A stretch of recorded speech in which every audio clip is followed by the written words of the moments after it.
ನಮ್ಮ ಕಡೆ ಏನ ಫಂಕ್ಷನ್ ಅಲ್ಲಿ ಬೆಳಿಗ್ಗೆ ನಾಷ್ಟಕ್ಕೆ ಉಪ್ಪಿಟ್ಟಿರ್ತೈತೆ ನೋಡ್ರಿ. ಈ ಉಪ್ಪಿಟ್ಟಿನ ಜೊತೆಗೆ ಈ ಕರದ ಕಾಳು ಚುಮ್ಮರಿ ಅಂತೂ ಕಡ್ಡಾಯ ನೋಡ್ರಿ. ಈ ಕರದ ಕಾಳು ಚುಮ್ಮರಿ ಮತ್ತು ಉಪ್ಪಿಟ್ಟಂತೂ ಬೆಸ್ಟ್ ಕಾಂಬಿನೇಷನ್. ಆಹಾ, ಭಾರಿ ರುಚಿಯಾಗಿರ್ತೈತಿ. ನಿಮಗೂ ಯಾರ್ಯಾರಿಗೆಲ್ಲ ಇದು ಇಷ್ಟ ಆಗುತ್ತಾ ನನಗೆ ಕಮೆಂಟ್ ಮಾಡ್ರಿ. ಆಮೇಲೆ ಈ ಚುಮ್ಮರಿನ ಅಗದಿ ಕ್ವಿಕ್ ಆ್ಯಂಡ್ ಈಸಿಯಾಗಿ ಮಾಡ್ಕೋಬೋದು. ಈಗ ತೋರ್ಸಾತಿ ನೋಡ್ರಿ ಹೆಂಗೆ ಮಾಡೋದಂತಂದು. ಈಗ ಇದಕ್ಕೆ ಎಣ್ಣೆ ಹಾಕ್ಕೊಳಕತ್ತೀನಿ ರೀ. ಒಂದು ಬಾಳಿಗೆಗೆ ಎಣ್ಣೆ ಸ್ವಲ್ಪ ಜಾಸ್ತಿನ ಹಾಕೋಬೇಕು.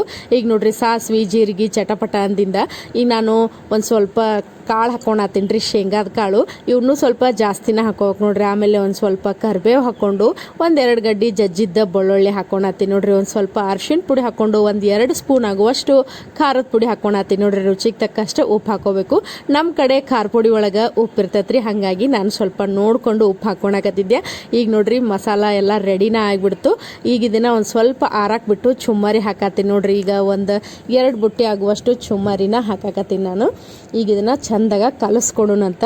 ಈ ಚುಮ್ಮರಿನ ಕಲಸಿದ ಮೇಲೆ ಗೊತ್ತಾತ್ರಿ ಹದ ಜಾಸ್ತಿಯಾಗಿ ಚುಮ್ಮರಿ ಸ್ವಲ್ಪ ಕಡಿಮೆ ಆಗ್ಯಾವು ಅಂತಂದು ಅನಿಸ್ತು. ಅದಕ್ಕೆ ಇನ್ನೊಂದು ಸ್ವಲ್ಪ ಚುಮ್ಮರಿ ಹಾಕೊಂಡು ಈಗ ಮಸ್ತ್ ಅನ್ನಂಗ ಮಿಕ್ಸ್ ಮಾಡಾಕತ್ತೀನಿ ನೋಡ್ರಿ.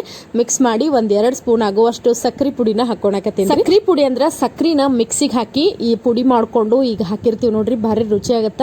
ಒಗ್ಗರಣೆ ಒಳಗೆ ಹಾಕೊಂಡ್ರೆ ಸಕ್ರೆ ಕರಗಂಗಿಲ್ಲಲ್ರಿ, ನೀರು ಹಾಕಿರಂಗಿಲ್ಲ, ಗಂಟು ಆಗ್ಬಿಡ್ತೈತಿ. ಹಾಗಾಗಿ ಮೇಲೆ ಒಂದು ಸ್ವಲ್ಪ ಪುಡಿ ಮಾಡ್ಕೊಂಡು ಹಾಕಿರ್ತೀವಿ. ಭಾರಿ ರುಚಿ ಆಗುತ್ತೆ. ಈ ಚುಮ್ಮರಿ ಒಳಗೆ ನನಗೆ ಮೊಸರು ಹಾಕೊಂಡು ತಿನ್ನೋದಂದ್ರೆ ಭಾಳ ಇಷ್ಟ ನೋಡ್ರಿ. ನೀವು ಯಾರ್ಯಾರೆಲ್ಲ ಹಿಂಗೆ ತಿಂತೀರಿ ಕಮೆಂಟ್ ಮಾಡಿರಿ. ನನ್ನ ವಿಡಿಯೋ ನಿಮ್ಗೆ ಇಷ್ಟ ಆಗಿದ್ರೆ ಲೈಕ್ ಮಾಡೋದನ್ನು ಮರಿಬೇಡಿ.